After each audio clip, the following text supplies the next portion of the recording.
Terima kasih. Selamat pagi teman-teman semua, Pak Tatang dan teman-teman semua. Mohon izin mempresentasikan mengenai Science, Technology, and Innovation. Kami dari kelompok 9, terdiri dari yang pertama Mas Syarif Hidayatul Ansori, kemudian saya Sasongko Aribowo, serta Mas Rian Andistra Andriawan. Next. Ada 4 bab dari materi ini. Yang pertama adalah pengenalan, kemudian yang kedua adalah mengapa ada roadmap kebijakan STI untuk tujuan pembangunan berkelanjutan. Kemudian yang ketiga ada mengembangkan pendekatan untuk memanfaatkan potensi STI untuk tujuan pembangunan berkelanjutan, dan yang terakhir ada pedoman roadmap kebijakan STI untuk tujuan pembangunan berkelanjutan. Next. Nah, yang pertama adalah pengenalan. Next.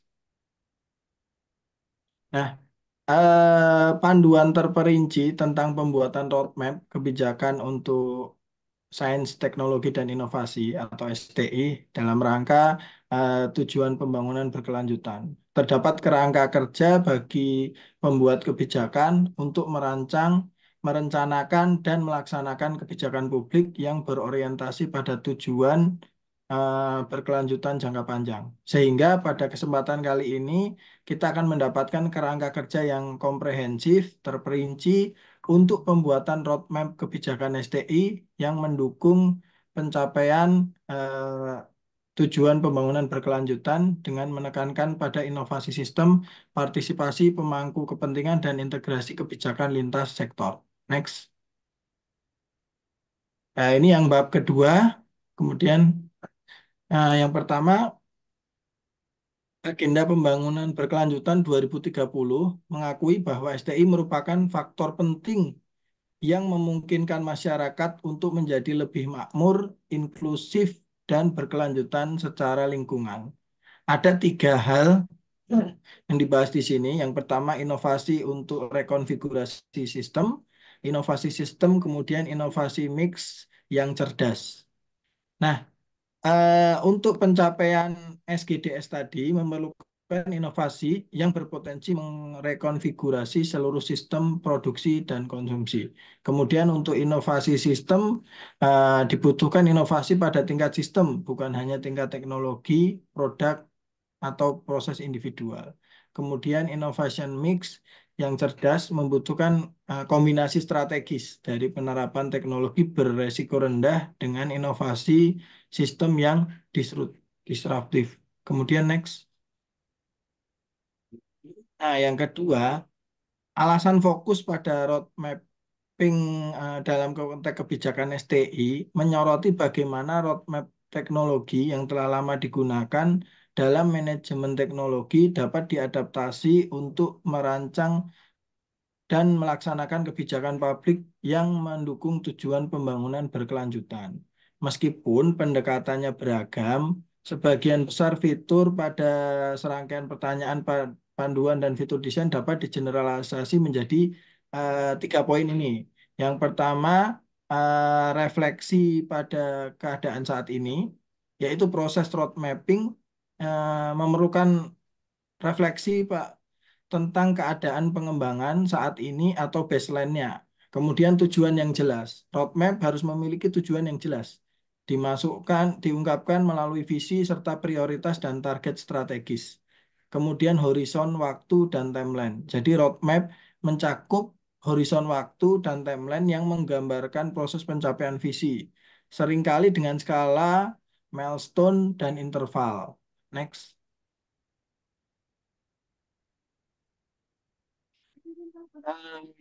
Ini adalah contoh gambar untuk fokus kepada roadmap-nya. Terlihat dari sekarang menjadi nanti dikombinasikan dengan visi yang jelas. Next. Nah, kemudian 2.3 yaitu lebih membahas tentang roadmap kebijakan sebagai instrumen kebijakan sistemik, menguraikan bagaimana roadmap yang berasal dari manajemen teknologi sektor swasta semakin diaplikasikan dalam konteks kebijakan publik. Fokus utamanya adalah adaptasi roadmap untuk membantu perencanaan implementasi kebijakan STI yang mendukung tujuan pembangunan berkelanjutan. Jadi ada empat. Yang pertama adalah fasilitasi keselarasan, kemudian pengaruh pada ekspektasi, yang ketiga adalah kerangka kerja untuk pengelolaan, dan paham ruang masalah dan solusi. Nah, seperti yang dijelaskan di tulisan, ada beberapa penjelasan dimulai dari bagaimana keselarasan itu memfasilitasi komunikasi antara kelompok pemangku kepentingan yang beragam. Kemudian ekspektasi yaitu merangsang ekspektasi yang positif untuk terwujudnya masa depan yang digambarkan. Kemudian kerangka kerja untuk pengelolaan, milestone dan tindakan kunci untuk menyediakan kerangka kerja, dan kemudian yang keempat, bagaimana pemahaman bersama opsi, solusi alternatif, teknis, ekonomi, sosial itu terungkap. Next. Nah, kemudian untuk ke subbab yang ketiga, next. Nah, untuk yang ini lebih ke arah membahas ada 4 poin, yaitu em, transis roadmap, fokus tentang lingkup dan fokus dalam roadmap kebijakan STI. Nah, menggarisbawahi pentingnya transisi dari fokus tradisional ke area teknologi tertentu atau ke perubahan sistem secara keseluruhan. Nah, dari 4 konteks itu memberikan kontribusi yang signifikan terhadap tujuan pengembangan dalam skala level nasional. Nah, lingkup itu adalah yang pertama sistem STI secara keseluruhan. Jadi fokus melibatkan orientasi ulang sistem STI nasional untuk mendukung pencapaian dan lebih menekankan pada dimensi kebijakan atau tata kelola. Kemudian sektor tertentu, jadi misalnya energi dan transportasi. Nah, itu fokus sektoral biasanya dilakukan pada asosiasi industri yang bekerja sama dengan pemerintah. Kemudian yang ketiga adalah area STI yang ada atau yang muncul. Jadi contohnya meliputi area teknologi atau bahan baru. Jadi merupakan fokus roadmap yang paling umum. Dan yang keempat adalah tantangan visi, tantangan atau misi tertentu, seperti mengurai polusi perkotaan yang mendukung penuaan sehat. Jadi fokus pada tantangan atau misi bisa cukup konkret dalam hal inovasi dan area pengembangan teknologi dan ilmiah tertentu.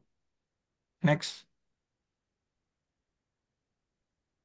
Nah, kemudian 3.2, nah itu lebih berfokus pada keseimbangan antara visi, jalur atau pathways, dan rencana aksi dalam proses roadmap kebijakan STI untuk tujuan tersebut.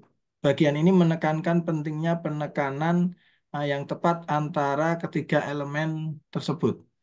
Nah, poin 32 ini menekankan kesuksesan roadmap kebijakan tidak hanya bergantung pada identifikasi tujuan dan pengembangan teknologi atau inovasi, tetapi juga kemampuan merancang jalur yang realistis untuk mencapai tujuan tersebut, menyusun rencana aksi yang konkret dan terukur. Ini memerlukan kolaborasi yang erat antara pemangku kepentingan dan fleksibilitas untuk menyesuaikan pendekatan berdasarkan pembelajaran dan umpan balik sepanjang proses. Nah, itu contoh gambarnya bisa dilihat teman-teman bagaimana keseimbangan antara visi, jalur, dan rencana. Next. Nah, kemudian 3.3 yaitu lebih ke arah konteks organisasi dan tata kelola dalam pengembangan roadmap STI. Jadi disesuaikan seperti ini roadmap STI eh, diterapkan dalam tata kelola organisasi dengan keuntungan uniknya. Jadi yang pertama roadmap untuk organisasi tunggal atau program tertentu. bagaimana roadmap digunakan untuk organisasi tunggal, kemudian keuntungannya dalam hal ini organisasi kemitraan yang jelas dalam pengambilan keputusan untuk yang kredibel dan komitmen untuk mengimplementasikan roadmap. Meskipun ada tantangan, jadi di sini ada fokus yang sempit pada organisasi dan program tertentu mungkin akan dampak luas dan inisiatif. Kemudian yang kedua, roadmap untuk menciptakan pandangan bersama di antara beberapa organisasi. Ya, seperti yang terlihat di sini, roadmap digunakan untuk perencanaan kolaboratif di antara kelompok aktor yang beragam. Dengan keuntungannya adalah meningkatkan keselarasan dan sinergi, namun ada tantangan di mana tidak selalu satu pemimpin yang jelas dan komitmen dan kesepakatan bersama sulit dicapai. Kemudian yang ketiga adalah roadmap sebagai cara untuk menarik aktor kunci dalam perubahan. Jadi konteks di sini aktor yang mungkin tidak memiliki kekuatan langsung untuk mengimplementasikan perubahan. Keuntungannya bisa menjadi alat yang efektif dan advokasi untuk membangun dukungan terhadap visi dan tujuan visi. Cuman memang ada tantangan di sini. Jadi pembuat roadmap mungkin tidak memiliki kontrol langsung atas implementasi. Seperti itu. Next. Nah, ini kemudian yang berikutnya 3.4. Jadi eh, lebih ke arah bagaimana kerangka kerja roadmap kebijakan SDI. Nah, itu bertujuan untuk memperkuat kesesuaian kebijakan STI, policy STI dengan target tujuan tadi dan mendukung ambisi agenda 2030 misalnya, seperti itu. Jadi menekankan pendekatan yang komprehensif dan terintegrasi, memperhitungkan jalur inovasi dan tingkatan tata kelola yang berbeda. Nah, untuk poin 3.4 ini ada visi dan konteks strategis. Jadi termasuk target, tren eksternal itu harus ditetapkan, kemudian penggerak, jadi penggerak eksternal tren. Nah, itu faktor-faktor luar yang bisa mempengaruhi komponen pencapaian target seperti perubahan demografis. Nah, kemudian yang kedua ada jalur inovasi dan transisi. Di situ ada dua, jadi inovasi kunci dan jalur itu adalah mengidentifikasi inovasi, mendorong pencapaian target dan kondisi sistem untuk mempercepat inovasi tersebut seperti pembiayaan, tren teknologi. Kemudian yang kedua ada kondisi sistem untuk mempercepat inovasi. Jadi faktor-faktor yang mendukung atau menghambat dari inovasi tersebut. Kemudian yang ketiga, ada rencana aksi kebijakan. Di sini ada 4, jadi implementasi kebijakan mix atau lebih bisa di kebijakan yang paling sesuai. Kemudian tingkat tata kelola dan mekanisme menentukan tingkat tata kelola yang efektif. Nah, kemudian evaluasi pembelajaran kebijakan, jadi proses efektivitas kebijakan. Kemudian yang terakhir ada pembangunan kapasitas, yaitu membangun kemampuan yang diperlukan bagi semua kepentingan untuk mendukung implementasi kebijakan.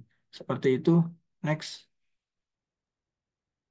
Selanjutnya akan dijelaskan oleh rekan saya, Mas Syarif Hidayatul Ansori. Baik, Silakan.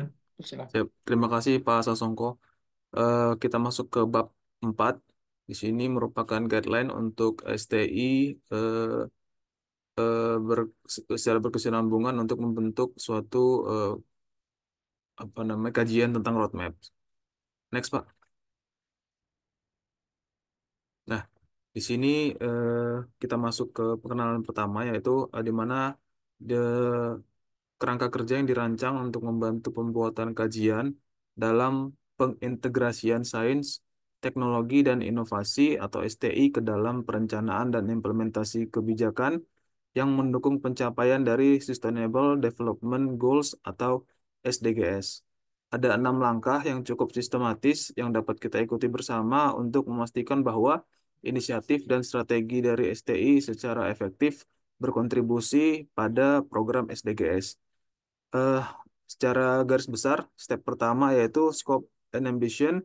Di sini kita mengidentifikasi tantangan utama dan SDGs yang ingin kita capai, termasuk menetapkan lingkup pekerjaan dan antisipasi dan aspirasi yang diharapkan dari proses pemetaan kebijakan ini. Tahap kedua adalah baseline analysis. Di sini kita akan mengumpulkan data dan informasi yang akan membantu memahami situasi saat ini dan membantu dalam kita mencapai proses pengambilan keputusan nantinya. Step ketiga, eh, vision and goals. Di sini kita harus menerapkan visi, tujuan, dan target yang akan kita kembangkan dalam pernyataan tentang apa yang ingin kita capai melalui perintegrasian STI dalam kebijakan publik yang ditunjuk untuk mendukung program SDGs. Tahap keempat atau step keempat, innovation pathways. Di sini kita akan melakukan proses eksplorasi dan seleksi jalur inovasi apa yang berbeda yang bisa kita ambil untuk mencapai tujuan yang akan kita tetapkan sebelumnya. Step kelima atau bagian kelima, policy action plan. Di sini kita akan mendesain rencana aksi kebijakan tentang pengembangan roadmap kebijakan dan rencana aksi yang terperinci yang akan mengarahkan kita pada implementasi dari langkah-langkah yang telah kita pilih sebelumnya. Lalu step terakhir, implementation and policy learning. Di sini bagian penting dari implementasi yang efektif dan pembelajaran kebijakan yang berkelanjutan, sehingga memastikan bahwa kebijakan yang kita implementasikan tadi dapat secara efektif berkelanjutan untuk masa depan. Seperti yang digambarkan pada diagram di samping kanan, di mana di sini bisa kita lihat bahwa 6 tahapan tadi merupakan program yang berkesinambungan untuk membentuk suatu policy roadmap dari program SDGs itu sendiri, di mana setiap siklus merupakan umpan balik dari siklus sebelumnya, menunjukkan bahwa proses pemetaan ini merupakan kebijakan yang iteratif dan dinamis, di mana pembelajaran dari setiap proses dapat menginformasikan tahapan proses selanjutnya sehingga meningkatkan ke tahap sebelumnya. Next, Pak. Kita masuk ke step pertama dari 6 tahapan. Yang pertama yaitu scope and ambition. Di sini kita akan menemukan ruang lingkup yang tepat yang merupakan fondasi penting dari program kita ini untuk kesuksesan berlangsungnya proses. Hal ini adalah bertujuan untuk mencegah kita di tahap selanjutnya dari kegagalan-kegagalan dan memastikan bahwa kita mendapatkan arahan yang jelas. Sehingga penting untuk terus merefleksikan dan menyesuaikan ruang lingkup sepanjang proses yang kita lakukan ini, khususnya berdasarkan dari analisa baseline. Isu kunci yang perlu kita pertimbangkan ada 3. Yang pertama yaitu menyeimbangkan ambisi dan kapasitas, di mana kita ketahui bahwa penting kita untuk memetakan kebijakan yang harus diarahkan untuk menanggapi tanggapan besar dengan visi yang ambisius, bukan dibatasi oleh batasan sektoral atau tata kelola yang sudah ada. Lalu harus selaras dengan Agenda 2030. Ambisi dari pemetaan kebijakan STI harus selaras dengan Agenda 2030, sehingga dapat berkontribusi pada bagian tingkatan dari mengubah area teknologi tertentu hingga perubahan sistematis dalam STI. Untuk Agenda 2030 merupakan agenda dari PBB yang merupakan program PBB di tahun 2015 yang mencakup 7 SDGs, kerangka berpikir untuk mengakhiri kondisi isu global seperti kemiskinan, melindungi planet, dan juga memastikan kemakmuran bagi semua kalangan. Untuk Agenda 2030 sendiri menekankan 3 hal penting. Yang pertama yaitu inklusivitas, menciptakan peluang untuk semua pihak, lalu kesatuan, di mana di sini eh, mengintegrasikan semua dimensi, baik itu sosial, ekonomi, dan lingkungan, untuk perkembangan yang berkelanjutan, serta kemitraan global yang dimaksud di sini adalah melibatkan semua pihak, mulai dari pemerintahan, sektor swasta, masyarakat sipil, dan juga individu. Dan yang isu kunci yang terakhir ada yang ketiga, proporsionalitas terhadap tantangan. Di sini kita harus realistis terhadap tingkat dan ruang lingkup pemetaan yang harus sebanding dengan tantangan yang kita akan hadapi. Membutuhkan paradigma pragmatisme dan mempertimbangkan kapasitas dan kemampuan keterlibatan dari stakeholder kita. Dari gambar di sebelah kanan kita dapat melihat bahwa pemetaan antara internasional STI System dan nasional STI System adalah beririsan, di mana pemetakan kebijakan ini dapat beroperasi pada berbagai tingkatan dan melibatkan berbagai banyak pihak. Ini menunjukkan pentingnya komitmen dari berbagai pihak terkait dengan kerjasama yang dinamis antara berbagai organisasi untuk dapat mengidentifikasi komitmen ini dan mengembangkan solusi yang inovatif untuk ke depannya. Next, Pak. eh, Terkait dengan pemetaan kebijakan harus dapat kita sesuaikan dengan kondisi politik dan kebijakan yang dinamis dengan berfokus pada pembangunan visi, penyelarasan dengan stakeholder, advokasi teknologi. Lalu bagaimana pengaturan langkah dalam proses pemetaan kebijakan STI untuk SDGs dengan fokus pada penentuan ruang lingkup sumber daya. Di sini ada eh, 6 tahapan yang dapat kita lakukan untuk memastikan hal tersebut. Yang pertama adalah choose a central challenge and or a key mission for the exercise. Di sini mengidentifikasi masalah sentral atau utama yang akan dilakukan memulai proses dari pemetaan kebijakan, yaitu kita mencari masalah-masalah penting yang selaras dengan tujuan kita. Kemudian conduct preparatory desk research. Ya, di sini dari poin pertama tadi kita melakukan research untuk mengumpulkan informasi tentang visi, sasaran, dan aktor yang relevan dengan misi kita tersebut. Lalu hold preparatory meetings with key stakeholders.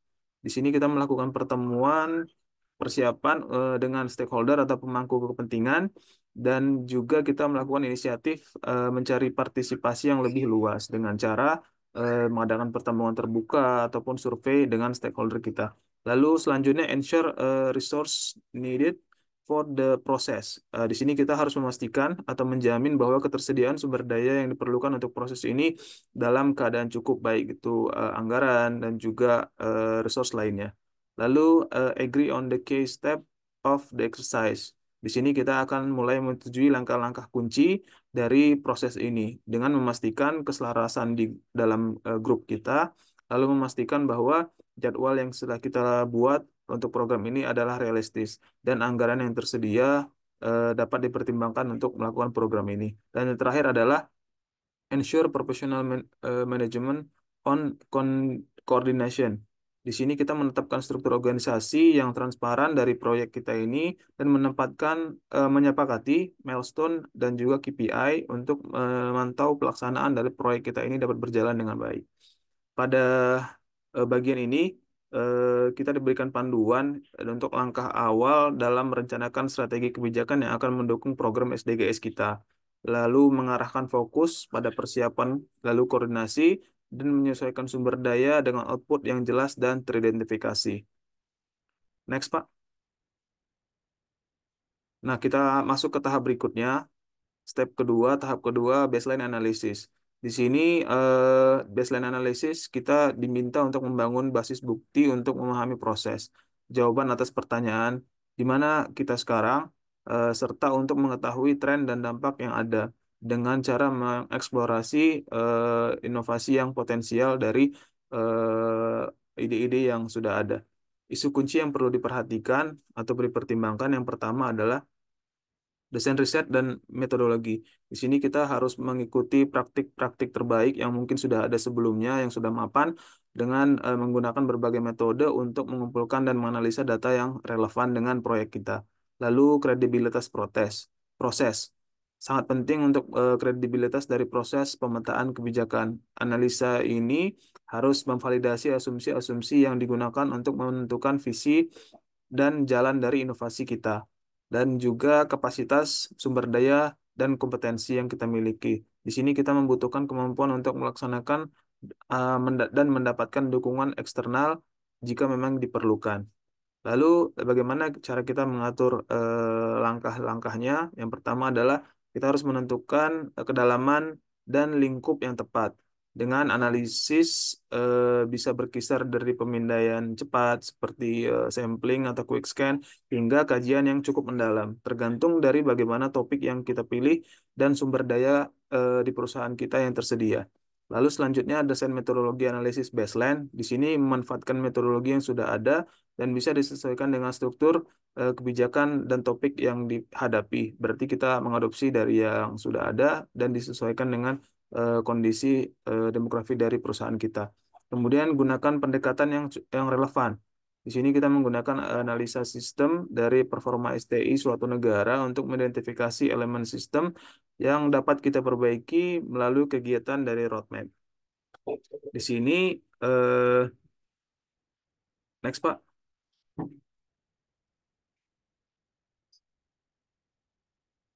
Di sini kita lanjut yaitu sintesis dalam komunikasi hasil kunci di mana ada beberapa poin. Yang pertama, analisis basement itu harus menghasilkan output yang relevan serta kemudian memastikan bahwa hal tersebut merupakan dapat didokumentasikan karena merupakan proses yang sangat penting mendokumentasikan dan berkomunikasi hasil analisis ya ini secara efektif menggunakan berbagai metode seperti ringkasan, grafik ataupun infografis yang jelas sehingga bisa memaparkan dari analisis baseline yang sudah kita buat.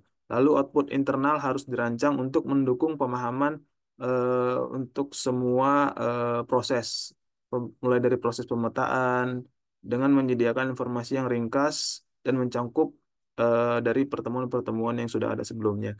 Dan yang berikutnya adalah transparansi proses. Di sini kita diminta untuk melibatkan pemangku kepentingan yang relevan dalam formulasi dan implementasi roadmap yang sangat penting. Bagaimana cara kita menstrukturisasi sebuah presentasi hasil? Di sini kita harus mengikuti arsitektur dari roadmap dan juga mempersiapkan briefing untuk semua pihak dengan eh, pemetaan kebijakan yang berbeda. Lalu contoh apa yang dapat kita masukkan dalam presentasi hasil? Ada beberapa, yaitu trend mapping, innovation landscape, policy landscape, dan juga STGS target mapping. Dengan cara ini, hasil dari analisis baseline yang sudah kita integrasikan ke dalam roadmap dan kita komunikasikan kepada pemangku kepentingan, dapat kita pastikan mereka sepemahaman dan mendapat pemahaman yang mendalam serta efektif dalam proses kebijakan tersebut. Next, Pak. Ini adalah contoh masih dalam step 2 contoh dari baseline analysis itu sendiri di mana di sini contohnya adalah penerapan dari policy road mapping di Pulau Aruba. Pulau Aruba ini seperti kita ketahui bahwa mereka sudah memiliki roadmap Sustainable Aruba di 2020 yang diinisiasi sejak 2012 dengan fokus pada isu strategis yaitu isu energi, pariwisata, dan pengelolaan limbah. Seperti yang kita ketahui, Aruba ini merupakan apa namanya kawasan wisata di yang dikembangkan bersama pemerintahan Belanda. Kemudian inisiatif ini diadakan di kantor mantan Perdana Menteri yang melibatkan banyak entitas berbagai lini. Lalu dilakukan workshop, konsultasi online, dan inisiatif lainnya untuk mendukung dari transisi energi yang berkelanjutan ataupun program dari roadmap sustainability tadi. Dan pada tahun 2018, UNDP mendukung pengembangan dari roadmap SDGs Arumba melalui RAI, lalu mengintegrasikan SDGs ke dalam rencana nasional dan lokal. Proyek ini dikelola oleh kantor PM yang melibatkan banyak pemangku. Adapun trigger ataupun akseleratornya itu antara lain pemuda, manajemen sumber daya alam yang baik, transisi energi, kewirausahaan dari lingkungan bisnis, dan juga kualitas dan efektivitas institusi dan Arumba sebagai SDGs. Ini merupakan sumber dari TNO, di mana TNO ini merupakan lembaga penelitian yang independen untuk menerapkan pengetahuan ilmiah dengan tujuan memperkuat daya saing industri dan juga kesejahteraan masyarakat, di mana mereka berfokus pada penerapan inovasi di berbagai area tersebut untuk menunjang keberlanjutan ataupun perbaikan yang berkelanjutan dari berbagai sisi sosial, ekonomi, dan budaya. Next, Pak. Nah, kita masuk ke tahap yang keempat, step ketiga, tahap ketiga yaitu vision, goals, and targets. Menghasilkan deskripsi, di sini tahap ini kita akan menghasilkan deskripsi yang memberikan gambaran ke depan, forward looking anchor untuk analisis roadmap yang harus konsisten dengan analisis baseline dan mendukung pencapaian visi yang sudah ditetapkan. Isu kuncinya yang perlu dipertimbangkan adalah visi harus cukup ambisius dan secara luas diakui oleh pemangku kepentingan. Dan juga visi dalam roadmap tidak boleh dianggap sebagai visi perusahaan yang seringkali dihasilkan oleh suatu organisasi. Dan yang terakhir adalah visi harus berbentuk skenario singkat yang menggambarkan hasil yang dapat dipercaya dan kondisi yang memungkinkan hasil tersebut tercapai.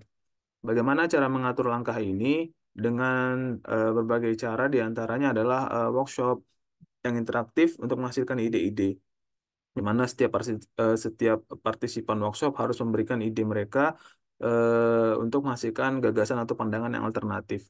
Lalu apa saja workshop dan diskusinya? Partisipan harus berkontribusi dalam berbagai area dan juga jika menggunakan pendekatan, maka dibuatlah sebuah kelompok yang tematik untuk melakukan diskusi. Adapun output dari workshop ini sendiri adalah presentasi diskusi yang didokumentasikan sebagai bagian dari workshop dan juga tidak memastikan bahwa solusi yang diberikan harus realistis. Visi yang dihasilkan harus aspiratif, namun tetap realistis dan disepakati oleh semua pemangku kepentingan, serta dapat diintegrasikan ke dalam roadmap kebijakan yang lebih luas untuk mendukung pencapaian SDGs. Next, Pak. Dan di sini visi dan skenario pada dasarnya mendeskripsikan hasil positif yang diharapkan pada target tahun tertentu dalam bentuk kualitatif yang mencakup hasil inovasi seperti teknologi, produk layanan, dan model bisnis. Hasil dampak lingkungan, hasil berdampak ekonomi, hasil berdampak tata kelola dan kebijakan, hasil berdampak sosial. Nah, pengaruh yang membuat hal tersebut mungkin terjadi adalah secara langsung pengaruh pasar dan kebijakan terkait, serta teknologi pendukung dan infrastruktur serta kebijakan terkait. Dan secara tidak langsung itu pengaruh dari etnis budaya, norma-norma sosial politik, dan juga tren-tren politik dan ekonomi. Lalu revisit visi dan tentukan target dan tujuan yang kuantitatif. Target yang dapat dikelola jumlah lebih efektif daripada daftar panjang yang tidak realistis. Dan juga harus dilakukan penilaian kualitatif untuk menentukan apakah target yang dipilih dapat berkontribusi pada SGDS yang relevan. Dan terakhir harus bisa diatribusikan setidaknya sebagai bagian dari kebijakan STI. Kebijakan lain mungkin lebih penting, tetapi kebijakan harus fokus pada memiliki peran dalam realisasi target. Dengan mengikuti struktur ini, organisasi dapat menciptakan visi dan skenario yang tidak hanya berwawasan luas, tetapi juga ditopang oleh faktor-faktor pendukung yang realistis, serta target yang jelas dan dicapai untuk mendukung dari program SDGs tersebut. Next, Pak. Nah, selanjutnya akan diteruskan oleh rekan kami, Pak Aryan Andista, Pak. Silahkan, Pak. Ya, baik. Terima kasih Pak Sarif. Berikutnya di step keempat yaitu Innovation Pathway. Itu tujuannya untuk apa? Tujuannya adalah untuk merancang portofolio pilihan penelitian yang inovatif, yang apabila dilaksanakan secara efektif, berkontribusi pada pencapaian visi dan target, baik jangka pendek, menengah, maupun jangka panjang. Nah, kemudian isu-isu kunci apa yang perlu diperhatikan? Ada tiga di sini, yaitu terbuka terhadap berbagai inovasi, sistematis, kemudian ambisius terhadap proyek yang akan dilaksanakan.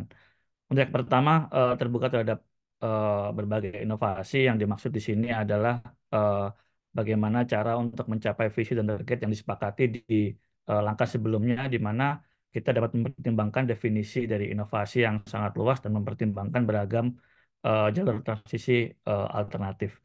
Kemudian sistematik di sini inovasi harus mempertimbangkan kebutuhan akan inovasi sistem untuk mencapai tujuan pembangunan berkelanjutan. Oleh karena itu harus dapat dibayangkan bahwa berbagai inovasi dan tindakan yang saling menguatkan kemudian berfokus pada terobosan teknologi.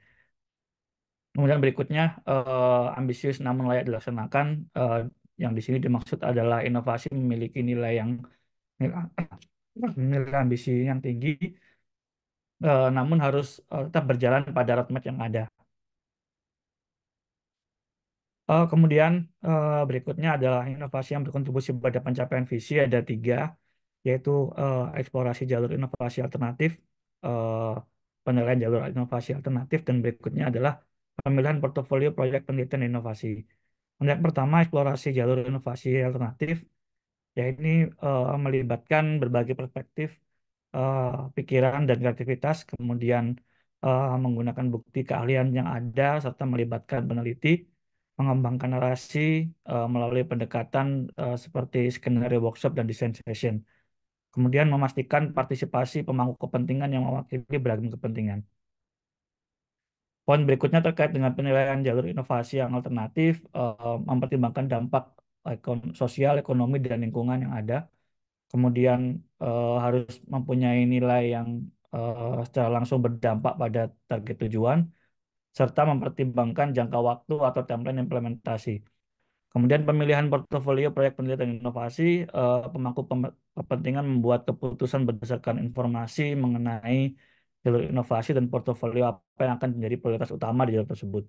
Kemudian portofolio dapat ditinjau secara berkala untuk mempertimbangkan dampak terhadap kinerja dan perubahan yang ada pada suatu perusahaan. Nah, mengapa identifikasi prioritas ini penting? Yang pertama yaitu terkait dengan pendanaan ya. Karena nantinya hal ini berdampak pada pendanaan dan fokus investasi yang akan dikeluarkan oleh suatu perusahaan dalam berinovasi. Kemudian bagaimana cara menerapkan prioritasnya? Yang pertama, memanfaatkan pengelolaan lokal mengidentifikasi peluang yang unik. Dengan peluang yang unik, nantinya akan muncul inovasi-inovasi yang akan mendukung kinerja perusahaan. Kemudian berorientasi pada pasar, mencari pembeda, mengambil risiko terukur, dan menjalin aliansi strategis. Kemudian melibatkan kolaborasi erat antara pemerintah, sektor bisnis, akademisi, LSM, dan masyarakat.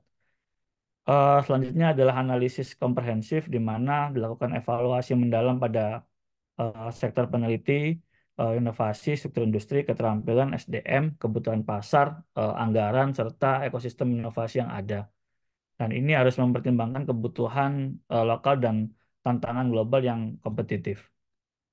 Kemudian di step kelima yaitu policy action plan, di mana dalam hal ini terkait dengan kebijakan portofolio ada 4 hal ini yang menjadi kata kunci, yaitu membentuk rencana aksi komprehensif, menentukan ambisi dan ruang lingkup, menekankan implementasi dan merancang portofolio kebijakan. Untuk membentuk rencana aksi komprehensif, tujuan utamanya adalah merancang rencana rinci yang menguraikan instrumen kebijakan utama dan tindakan prioritas yang diperlukan untuk memungkinkan jalur inovasi yang diprioritaskan. Kemudian menetapkan ambisi dan lingkup. Jadi di sini eh, haruslah kita eh, menentukan sebagai mana besarnya portofolio inovasi yang akan kita kembangkan di kemudian hari. Kemudian menekankan implementasi. Di sini harus dapat kita pastikan bahwa inovasi tersebut dapat diimplementasikan dan sesuai dengan roadmap yang sudah kita buat. Kemudian merancang portofolio kebijakan, yaitu mengembangkan serangkaian instrumen kebijakan yang saling berhubungan untuk mendorong inovasi dan mendukung target SDGs. Kemudian aksi terkait dengan riset dan inovasi, yaitu rencana atau action plan adalah bagian penting eh, dalam proses pembuatan implementasi kebijakan, identifikasi tindakan strategis dalam riset inovasi, mendukung pencapaian agenda kebijakan yang diinginkan. Untuk elemen-elemen apa saja yang ada dalam action plan, yaitu mengidentifikasi jalur utama atau kelompok sasaran, kemudian memastikan komprehensi portofolionya. Selanjutnya adalah menunjukkan sumber pendanaannya, bertanggung jawab dan akuntabilitas terhadap tindakan, mekanisme implementasi dan koordinasinya seperti apa, kemudian keterlibatan berkelanjutan dari pemangku kepentingan utama, serta yang terakhir adalah menentukan evaluasi tingkat portofolio. Kemudian yang terakhir, langkah ke-6 atau step ke-6 adalah terkait implementation and policy learning. Ada 3 kata kunci di situ, yaitu memastikan implementasi yang efektif, di mana kita menetapkan mekanisme pelaksanaan yang tepat untuk memastikan rencana aksi kebijakan berjalan dengan baik. Kemudian mengembangkan kerangka kerja, monitoring, dan evaluasi, membuat kerangka kerja untuk melacak kemajuan, termasuk di dalamnya indikator KPI yang kita tuju. Kemudian membangun lingkungan belajar, dalam hal ini membentuk situasi pendukung pengembangan kapasitas, penilaian kemajuan penerapan, dan diskusi berkelanjutan untuk menyesuaikan target pencapaian yang sudah ada. Berikutnya adalah masalah kunci yang perlu dipertimbangkan, yaitu sistem monitoring evaluasi yang ada, di mana kerangka monitoring evaluasi ini harus sesuai dengan roadmap yang ada, sehingga langkah ini harus fokus pada tujuan yang kita tetapkan sebelumnya. Kemudian kapasitas evaluasi saat ini, di mana desain kerangka kerja harus mempertimbangkan kapasitas monitoring evaluasi yang sudah ada, meliputi aksesibilitas terhadap data, kualitas terbaik, serta keterampilan. Kemudian budaya belajar dan evaluasi kebijakan yang sudah ada, di sini desain ruang belajar terkait kebijakan harus berdasarkan pada pemahaman yang baik mengenai proses, praktek, dan jaringan kebijakan yang telah terbentuk. Kemudian pengalaman internasional dan praktek yang sudah ada, proses road mapping harus terbuka untuk belajar dari praktek-praktek yang sudah ada, kemudian terlibat secara aktif dalam dialog kebijakan, serta berbagai pengalaman bersama pada pihak terlibat dalam proses road mapping yang lainnya. Kemudian bagaimana cara mengorganisir hal tersebut? Ada tiga. Yang pertama itu menentukan evaluasi utama dan indikator KPI. Perlu disepakati pengenaan kebijakan utama mencakup pendekatan terhadap pemantauan dan evaluasi, kemudian menentukan indikator kunci, menentukan indikator jangka pendek, menengah, dan jangka panjang, kemudian memisahkan hasil yang bisa langsung dikaitkan dengan roadmap, baik hasil yang mungkin dipengaruhi secara langsung maupun tidak langsung, kemudian menggunakan indikator kuantitatif dan kualitatif, melakukan hubungan indikator dengan target, kemudian memilih sedikit indikator KPI. Jadi KPI harus punya ketertarikan langsung dengan aktivitas roadmap, dan yang terakhir yaitu melibatkan pemangku kepentingan. Kemudian langkah berikutnya yaitu menyusun rencana kerangka metodologis, yaitu dari sisi robust, memastikan pendekatan yang sistematis didukung oleh penggunaan metode yang saling melengkapi, kemudian reflektif, inovatif, realistis, dan transparan. Nah, berikutnya yaitu yang terakhir, rancang dan menetapkan lingkungan belajar kebijakan, yaitu sistem monitoring dan evaluasi harus menjamin adanya mekanisme umpan balik atau feedback kebijakan yang efektif. Kemudian mengatur proses serta diskusi rutin untuk meninjau hasil kemajuan, dan yang terakhir adalah membuat atau menyesuaikan roadmap berdasarkan informasi baru dan perubahan kondisi yang ada pada perusahaan. Baik, demikian presentasi dari kelompok kami, kelompok 9. Terima kasih atas kesempatannya. Nanti kita bisa diskusi lebih lanjut. Mohon masukan dan sarannya. Terima kasih. Kami akhiri. Wabillahi taufiq. Assalamualaikum warahmatullahi wabarakatuh.